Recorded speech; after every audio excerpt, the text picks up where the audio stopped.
second document that we'll be talking is a SIN or a social insurance number.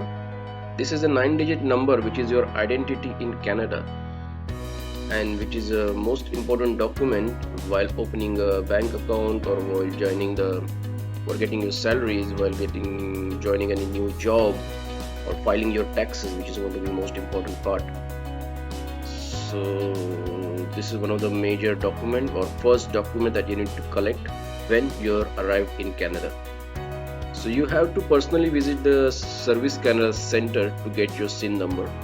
Previously we used to just walking into the Service Canada centers and get this SIN number assigned to you, but because of this COVID-19 the situation has changed, so now you have to take an appointment before going into the Service Canada Center. You just have to call them and ask for the latest available appointment and they will schedule appointment for you. So you just have to visit there with basic two documents, which is a passport and your work permit or a PR card, and it just half an hour to 1 hour it will take to generate your new SIN number, and that's it. You have to get it for all the working members of your family. You can take it for your kids as well, but it's not mandatory unless until they are working or they're generating any income. If you have any investment in their name and they're generating their income within Canada itself, then it's mandatory to have a SIN number assigned to your kids, but otherwise it's not mandatory. I do not have a SIN number for my kids. When they turn 18 and start earning, then I'll have to take the SIN number for my kids as well. And this document is mandatory document in terms of your government transactions. If you're receiving any benefit from the government, if you want to open a bank account, your employer is going to ask you this SIN number before joining for the job. Your investment advisor might ask you this SIN number.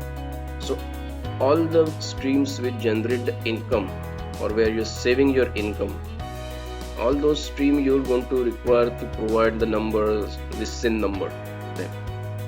But just the last important tip, that do not share these SIN numbers to anyone other than the government or the bank or the employer or the investment advisor, because there are a lot of frauds going around with this SIN number where your identity gets stolen and you might lose your money if you share your information regarding the SIN. So let's try to keep it as secret as possible and not to share with any other than the list I just provided to you.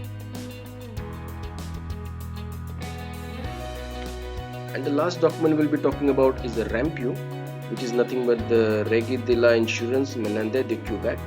This is a medical insurance provided by the Quebec government for the general medical expenses. Eligibility for this RAMPU card is something you need to check with your employer, or you can check it on the RAMPU website, address for which is given in the description below. But generally it is applicable to all work permit holders and PR holders.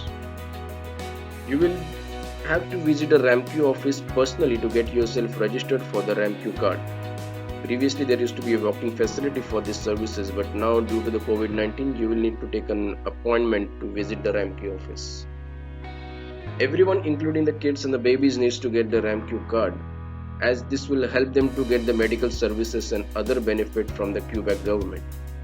I know that you can get the reimbursement for the glasses for the kids based upon this RAMPU card, as I got for my daughter.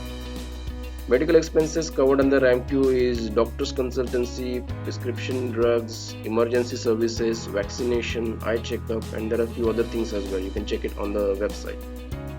There is a separate video I'll be posting on the medical facility and expenses in Montreal. There is one important tip, that there is a 3-month waiting period till you receive your actual card at your registered address. In between this period, only emergency services can be utilized and the rest all medical expenses will not be covered by the government. And trust me, the medical expenses are quite huge in Canada if you do not have any insurance. So first thing, get RAMPU registered as soon as possible you arrive into the Quebec, and try to get personal insurance for first 3 months, else you might end up draining all your savings in case of a medical emergencies or medical issues.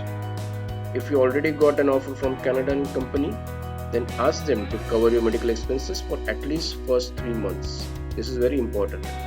I hope you like this video, and if you have any questions or comments, then please add them to the comment section. Thank you.